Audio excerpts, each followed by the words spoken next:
I'm chatting with Sean Hughes, who's the founder of the Hughes and Dern Financial Group, a specialist in college loans and financing, and this is most important to our millennials, for millennials and money.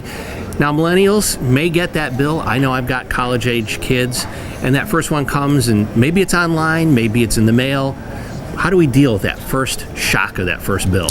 Well, I think a lot of college kids get out of school and they're overwhelmed. A lot of changes going on. They're thrust into a new job and they've never had to have a budget. You know, their parents may have given them money in school and they just spent it. So one of the things you want to do when you get that first student loan, it's always wise to call Sally Mae or Navient, who is part of the Department of Education, and see what your options are for repayment. And there's many different options, but now the problem is especially if people are kind of ignoring it, thinking it's maybe like junk mail, or once again, maybe coming electronically. Maybe I get behind a little bit and all of a sudden things are maybe not going so well. Maybe I'm even looking for that first job and haven't gotten my budget in order, like you said.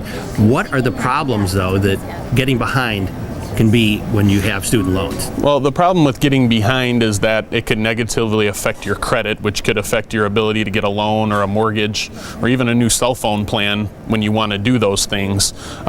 So the biggest thing is if you do get behind, call them. They're very forgiving and they'll work with you. Obama has been a big proponent of helping students be able to pay and keep their payments on time. If you call them, a lot of times they'll reset up your plan and start you fresh. So the biggest thing is stay in touch with them. So, and this really leads to the next thing, is how to stay on track. Yeah, the best way to stay on track is, number one, you want to have a budget for all of your monthly expenses.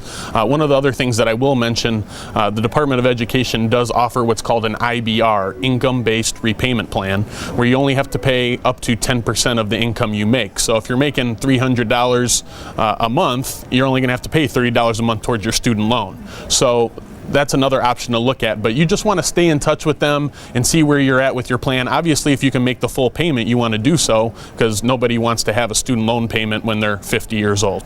And of course, this goes on your credit record, and if you have to, unfortunately declare bankruptcy, you can't get out of that student loan, right? No, that's one of the things that'll follow you to the grave, unfortunately, and if a parent co-signed, it'll follow them.